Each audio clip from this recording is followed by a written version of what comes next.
नमस्कार। Class 11 business study. देखिए, business study का आज हमारा एक नया चैप्टर है, social responsibility of business and business ethics. Chapter का नाम जैसा कि हमारे सामने बिल्कुल ही क्लियर है, व्यवसाय की सामाजिक उत्तरदायित्व। देखिए, हमने अभी तक बिजनेस के बारे में बहुत सारी पॉइंट क्लियर कर चुके हैं कि एटलीस्ट ओवरऑल बिजनेस होता क्या है, किस तरह से बिजनेस करते हैं, हमारे क्या क्या फॉर्म्स हो सकते हैं, क्या क्या से उसके लिए मॉडर्न अप्रोच होती है। बहुत सारी चीज़ें हमने अपनी लास्ट क्लासों तक कंप्लीट कर चुके हैं। आज एक ऐसा टॉपिक लेके आपके सामने हम प्रेजेंट है जिसके अंदर हमें अपनी सोसाइटी से रिलेटेड एक बिजनेस के क्या रोल होते हैं। देखिए, आज हम सिर्फ इसका बेसिक इंट्रोडक्शन समझने की कोशिश करेंगे कि सोशल रेस्पॉन्सिबिलिटी एटलीस्ट होती क्या है और उसका एक बिजनेस में क्या रोल होता है। हम बात करते हैं अपने आप की।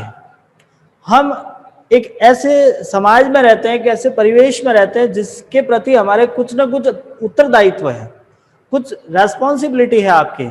देखिए, जो भी हम काम करते हैं, कैसा भी काम करो, वो एटलीस्ट हम अपने लिए कर रहे हैं। दिमाग में प्रश्न चला, सर कैसे? आप कोई भी काम कीजिए, मान लीजिए आपने एक छोटा सा पौधा लगाया है, उस पौधे का बेनिफिट किसको होगा? आपको, उस समाज में रहने वाले उस व्यक्ति को। और उस समाज में रह कौन रहा है? हम ही तो रह रहे हैं। हम जो आज काम कर रहे हैं वो किसके लिए कर रहे हैं? हम कई बार सुनते हैं कि गंदगी नहीं फैलानी है, कचरे को कचरा पात्र में डालना है। यदि ये काम करने से फायदा किसको होगा? हमको होगा ना। तो समाज का जो डेवलपमेंट यदि हम करते हैं, समाज के प्रति जो हम अपनी संवेदनाएं व्यक्त करते हैं, तो उसका बेनिफिट हमें ही होता है। आज हम आपके सामने 2 पॉइंट लेके क्लियर करेंगे। सबसे पहले इस चैप्टर के नाम को थोड़ा डिस्क्राइब करते हैं कि सोशल रेस्पॉन्सिबिलिटी ऑफ बिजनेस, एक बिजनेस की सामाजिक उत्तरदायित्व, एक बिजनेस की जो आपके सोशल रेस्पॉन्सिबिलिटी क्या है, क्या लायबिलिटी है जो समाज के प्रति, उनको थोड़ा सा देखेंगे। साथ में एक बिजनेस के एथिक्स को समझेंगे, मतलब नैतिकता क्या कहती है, एक बिजनेस को किस तरह से नीति का प्रयोग करते हुए आपको एक बिजनेस करना होगा। तो फिलहाल हम बात करते हैं सोशल रेस्पॉन्सिबिलिटी के। ओनली इंट्रोडक्शन के तौर पे मैं आपको छोटी छोटी चीजें बताने की कोशिश कर रहा हूं, प्लीज थोड़ा सा ध्यान से समझने की कोशिश करना। मैंने आपके सामने 2 पॉइंट लिखे हैं। एक इंडिविजुअल की बात करते हैं, एक जो व्यक्तिगत व्यक्ति है, पर्सनल व्यक्ति जिसको कहते हैं, जिसमें आप और मैं दोनों ही हो सकते हैं।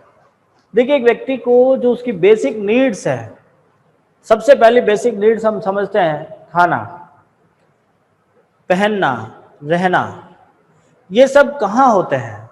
आप खाने की बात करते हैं कि आपको खाना खाना है, कैसे खाओगे आप? उसका जब तक प्रोडक्शन नहीं होगा, आपने बनाया नहीं है, काम नहीं किया है, तब तक आप खाना खाना संभव नहीं है। आपको ये सब खाना कहाँ से मिलता है? प्रकृति से, नेचुरली चीजें हैं ये सारी चीजें। आप नेचर के साथ में अपना कांटेक्ट रखते हो, नेचर के साथ में आपको मेहनत करते हो और आपको खाना मिल जाता है। आपको रहने के लिए जमीन आवश्यकता है। आपने यदि सोसाइटी की जमीन को सही ढंग से यूटिलाइज किया है तो आपको उसका बेनिफिट अच्छे ढंग से होगा। तो हम ये कह सकते हैं कि हमने जितना भी मेहनत इस समाज के लिए किया है, उसका रिटर्न हमारे लिए ही प्राप्त होता है। एक छोटा सा एग्जाम्पल देकर मैं इस टॉपिक को यहीं पे थोड़ा सा एंड करने की कोशिश करूंगा, फिर हम बिजनेस पे बात करेंगे। कि मान लीजिए अब आगे दिवाली आने वाली है, आगे नवरात्रि आने वाली है। अब सपोज करते हैं, इस नवरात्रि की बात करते हैं कि कुछ ही टाइम बाद आपके बहुत जल्द नवरात्रि स्टार्ट हो जाएगी। अब हर साल आपने देखा होगा नवरात्रि के अंदर बहुत बड़ा लाउड स्पीकर लगता है, कहीं भक्ति संध्याएं चलती है, कहीं गरबे डांस वगैरह, बहुत हम उसको कह सकते हैं एक प्रकार से ध्वनि प्रदूषण तो हो ही रहा है। साथ में आप लोगों ने देखा होगा कई सांस्कृतिक प्रदूषण भी होते हैं। मेरा एक शब्द निकला सांस्कृतिक प्रदूषण, जिसको हम जनरली आप लोग उस बारे में थोड़ा सोच रहे होंगे कि सर ये क्या है।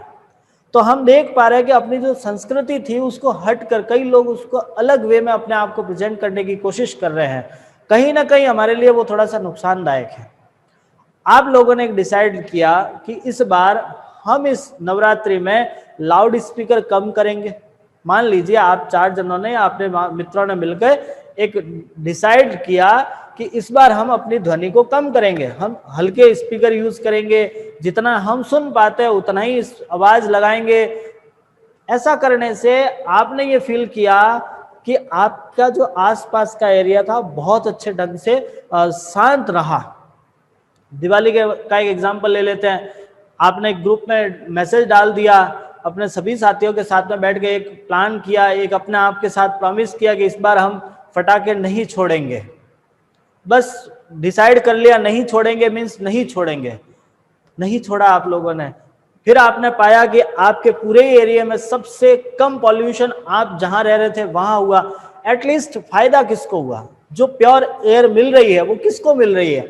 आपको ही तो मिल रही है। आपने समाज के लिए अच्छा काम किया, समाज आपको उसी टाइम रिवॉर्ड देती है। देखिए, समाज और प्रकृति ऐसी नहीं है कि जिसमें आपको इंतजार कराती है। आपने एक पौधा लगा दिया है, आप 2 साल उस पर सींच रहे हो, थोड़ी सी मेहनत कर रहे हो, 2 साल बाद वही आपको तुरंत छाया देना स्टार्ट कर लेगा। वो जैसे ही अपने आप थोड़ा सा स्ट्रांग होना स्टार्ट होता है, वो आपको प्योर ऑक्सीजन देना स्टार्ट कर लेता है। तो नेचर ऐसी चीज है कि वो आप उसके साथ अच्छा करोगे, आपके समाज के साथ आप अच्छा बिहेवियर करोगे, आप अपनी कुछ जिम्मेदारियां समझोगे, आपको समाज उसी टाइम रिवॉर्ड दे देती है, उसी टाइम उसका रिफंड मिलता है। तो ये तो बात थी कि प्रैक्टिकली एक पर्सन इंडिविजुअल के लिए। बात करते हैं बिजनेस, क्योंकि हम यहाँ पे जनरली बिजनेस को समझने वाले हैं, बिजनेस की बात करते हैं। आप लोगों ने भी फील किया होगा एक बिजनेस समाज के लिए होता है।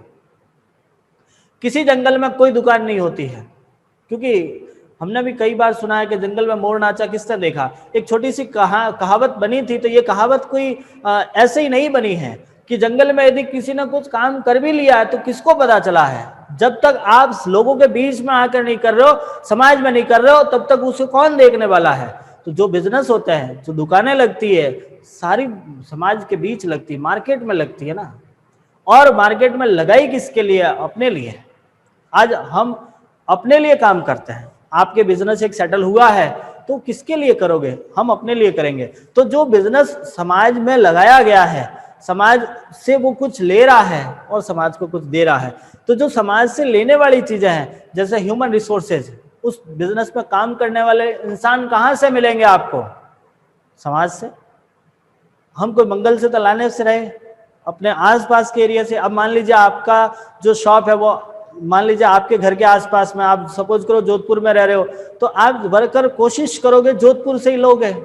अब आपने न्यूयॉर्क से तो मंगवाया नहीं होगा। हाँ ठीक है, रियर केसेज में, ऐसा नहीं कि नहीं आते, रियर केसेज में आप किसी बाहर वाले पर्सन को हायर कर सकते हो, लेकिन जहां तक पॉसिबल होता है अपने लोकल एरिया से व्यक्ति को रखते हैं ताकि वो अपना काम सही ढंग से कर सके। रॉ मटेरियल, आपको जो कच्चा माल मिलता है वो कहाँ से मिलता है? प्रकृति की देन है, समाज से ही मिलता है। अब मान लीजिए आपको शक्कर बनानी है, आप शक्कर बनाने की कंपनी लगा रहे हो, शक्कर बनाने के लिए आपको गन्ना चाहिए। गन्ना कहाँ से मिलेगा? जब तक एक व्यक्ति उसकी खेती नहीं करेगा, उसकी प्रोडक्शन नहीं तैयार करेगा, आप शक्कर बना ही नहीं सकते, चाहे कुछ भी हो जाए। तो आपको समाज के लिए अपने आप की रेस्पॉन्सिबिलिटी मानते हुए काम करना पड़ेगा। मशीनरी लानी पड़ेगी, क्योंकि शक्कर बनानी है तो हाथ से तो बनती नहीं है, उसके लिए टेक्नोलॉजी यूज होती है, आपको मशीन लगानी पड़ेगी, फिर उसका मार्केट ढूंढना पड़ेगा। तो ये सारी चीजें आपके समाज के लिए होती है, और ये बिजनेस को समाज देता है। आप उसे क्या दे रहे हो? आपकी क्या जिम्मेदारी है? आप समाज के लिए क्या कर रहे हो? वो चीजें आपको इस चैप्टर के अंदर पढ़ना है। आप मेहनत कर रहे हो, लोगों के लिए कर रहे हो, अनावश्यक पॉल्यूशन नहीं फैलाना है, बहुत सारी ऐसी रेस्पॉन्सिबिलिटी है जिसको हमको फील करते हुए यहाँ पे अपने आप को संचालित करना है। तो एक छोटा सा वीडियो आपके लिए था जिसके अंदर हम केवल मात्र इस टॉपिक का इंट्रोडक्शन करवाने आए थे। इससे आगे हम बिल्कुल ही सिस्टमेटिक ढंग से इस चैप्टर को आगे बढ़ाएंगे। उम्मीद करता हूँ इसका नॉर्मल बेसिक मीनिंग आपको समझ आया होगा, और साथ में ही आपसे आशा रखता हूँ कि आप इस टॉपिक को बहुत अच्छे ढंग से पढ़ोगे। एग्जाम के पॉइंट ऑफ व्यू से काफी हद तक इंपॉर्टेंट है, रियल लाइफ से रिलेटेड बहुत ज्यादा, क्योंकि हमें केवल एक एग्जाम के पॉइंट ऑफ व्यू से ही नहीं पढ़ना है, हमें एक वास्तविक इंसान भी बनना है। और हमारी खुद की जितनी भी आवश्यकताएं हैं, हमारी कुछ जो दायित्व है समाज के प्रति, उनको समझते हुए हमें किस तरह से लोगों के सामने प्रेजेंट करना है, समाज में अपने आप को कैसे प्रेजेंट करना है, वो सारी चीजें आप इस चैप्टर से समझने की कोशिश करोगे। तो एक बार फिर मैं आपसे उम्मीद रखता हूं कि आप इस चैप्टर को बहुत अच्छे ढंग से समझोगे, समझने की कोशिश करोगे, और यदि कोई समस्या रहती है तो आप जरूर हमें कमेंट बॉक्स में लिख के बताओगे। इसी उम्मीद के साथ धन्यवाद।